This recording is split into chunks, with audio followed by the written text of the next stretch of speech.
number 2 starts now. 24 hours ago, you fed it for the first time. It's been sitting. You want to take 30 grams from the jar of starter that was on your counter, not the starter that was in the fridge. Make sure it's the one that was on your counter for 24 hours. So you put 30 grams into a new jar. That's why I said you needed 3 jars in the beginning, okay? And then you're going to just mix the same way you did last time.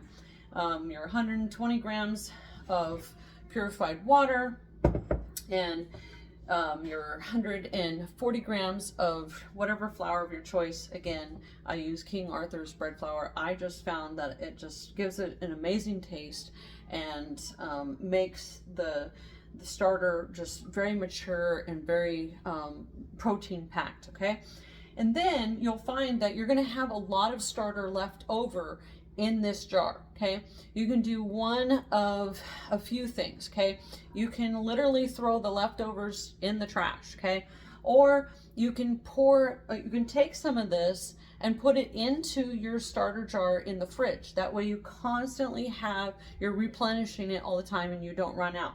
Or you can also take some of this, say you have plenty in your jar in the fridge already.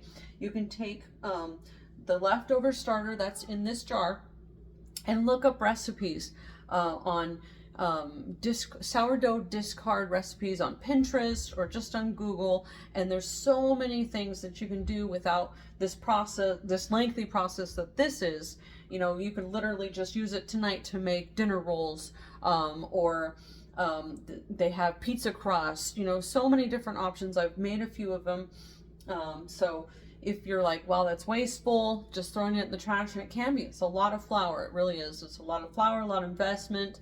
Or, you know what, you can even just take the leftovers, put it into a nice clean jar, and give it to someone the way that I've given it to you. Okay, so those are just options. And I'm just going to continue the speeding. I'm not going to record each step because we did it inside of the first video. Okay, but after this jar now is going to sit for at least 12 hours, okay? Then our starter is going to be ready. You'll see it in the next step.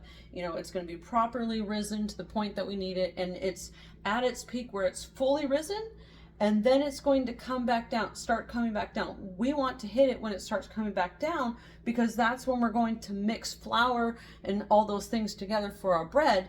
And when we do that, that's going to give it its next rise, and that's what we want in the oven, for it to rise fully, to give us that good spring and that good ear, which I'll show you in the next, not in the next step, but when we get there.